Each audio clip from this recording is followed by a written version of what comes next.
Comedy అదిరిపోయాయి. చిట్టి garu welcome అండి, hearty welcome. So S Srinivas garu. అందరికీ నమస్కారం అండి. ఇంత పెద్ద బ్లాక్ బస్టర్ హిట్ ఇచ్చినందుకు విక్టరీ వెంకటేష్ బాబు గారికి, అనిల్ రావుపూడి గారికి, దిల్ రాజు గారికి, శిరీష్ గారికి కృతజ్ఞతలతో కూడిన అభినందనలు. కృతజ్ఞత ఎందుకంటే మా స్థాయి నటుల్ని కూడా ఇందులో భాగస్వాములు చేసి మా కొత్తగా కొత్త స్థాయి క్రియేట్ చేసినందుకు కృతజ్ఞతలు సార్. సార్ ఒక్క నిమిషం F2 మూవీ దగ్గరికి వెళ్తాను సార్. నేను ఒక్క నిమిషం సార్, ఎక్కువ వెళ్ళను సార్. F2 ఒకే నిమిషం. F2 సినిమాలో నాకు వెంకటేష్ బాబు గారికి, తమన్నా గారికి పెళ్లి చేసి ఒక సీక్వెన్స్ ఇచ్చారు అనిల్ రావుపూడి గారు. ఆ సినిమా పెద్ద హిట్ అయ్యి నా వేషం కూడా హిట్ అయ్యి ఉన్న ఉద్యోగం పోయింది సార్. ఆ దెబ్బకి కలెక్టర్ ఉద్యోగం మానేసి హైదరాబాద్ వచ్చాను పెట్టించుకుని పెద్ద యాక్టర్ అయిపోదామని.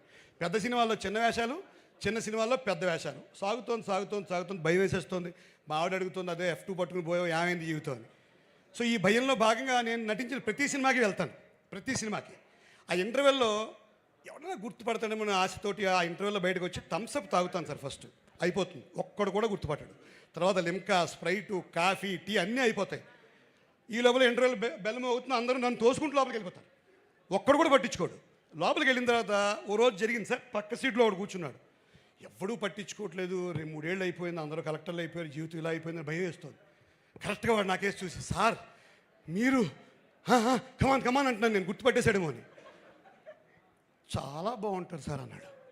ఇదేంటి మన సినిమాలో ఆ పప్పా పాండే గాడు ఆ జార్జ్ యాంటనీ తొడమి చేసినట్టు వేస్తాడమని భయం వేసి నేను పక్క సీటుకి వెళ్ళి సర్దు కూర్చున్నాను సార్.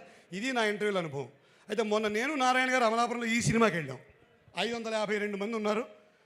నారాయణ గారు రచయితను గుర్తుపట్టరు పెద్దగా. నేను ఆయన పాపం రాసినదేలే ఆయన తోసుకుంటూ నన్ను నా దగ్గర సెల్ఫీలు తీసుకున్నారు సార్. ఈసారి నేను చెప్పాల్సి వచ్చింది, ఈయన నారాయణ గారు రచయిత, మన ఊరే అని చెప్పాల్సి వచ్చింది. సో 400-500 సెల్ఫీలు ఇచ్చిన ఈ సినిమా స్టామినా అది. మాలాంటి మా స్థాయి నటులకు కూడా ఒక స్థాయిని కల్పించిన ఈ సినిమా స్టామినా ఇది. సో అదిదా మా విక్టరీ వెంకటేష్ బాబు గారి స్టామినా, అదిదా మా అనిల్ రావుపూడి గారి స్టామినా, అదిదా మా దిల్ రాజు అన్నయ్య, మా శిరీష్ అన్నయ్య గారి స్టామినా. ఇప్పుడు ఇంకొకటే ఒక మాట చెప్పి క్లోజ్ చేస్తాను సార్. అనిల్ గారు మీకు ఒక గొప్ప కాంప్లిమెంట్ వచ్చినా చెప్పి నెక్స్ట్ ఒక లైన్ చెప్పేస్తాను. సుబ్రహ్మణ్యం గారని ఒక ఆయన రిటైర్డ్ ప్రొఫెసర్ సార్, అంటే ఆయన నాగార్జున యూనివర్సిటీలో 1940 నుంచి వచ్చిన ప్రతి సినిమా మీద ఆయన రివ్యూ రాశారు. చాలా గొప్ప మనిషి ఆయన, సినిమా ప్రేమికుడు, రిటైర్డ్ ప్రొఫెసర్, 80 ఏళ్ల మనిషి. ఆయన ఈ విమర్శల మీద రాస్తూ ఆయన ఒక మాట రాశారు. విజయవారి సంస్థల్లో కేవీ రెడ్డి గారి స్క్రీన్ ప్లే, ఆయన తయారు చేసిన పాత్రలు ప్రతి పాత్రకి ఒక ఔచిత్యం ఉండడం అనిల్ రావుపూడి గారిలో కనిపించిన ఒక మాట అన్నారు. నేను అది మొన్నే చెప్దాం అనుకున్నాను కానీ మీరు బిజీగా ఉన్నారు, ఫోన్ ఎత్తలేపాను. సో విజయ సంస్థ కేవీ రెడ్డి గారితో అనిల్ గారి స్క్రీన్ ప్లేని ఈ పాత్రలందరికీ ఔచిత్యం కల్పించడాన్ని పోల్చారు. సో ఈ సినిమాని తెలుగు ప్రేక్షకులందరూ లాలించారు, శాసించారు, ప్రేమించారు, నవ్వుకున్నారు, మురిపించారు. ఫైనల్గా ఒక్కటే మాట, పోతారు, అందరూ పోతారు. మన సినిమా డైలాగే. ఎక్కడికి? సంక్రాంతికి వస్తున్నాను సినిమాకే పోతారు, వేరే సినిమాలకి పోరు. జై Hind. Thank you very much.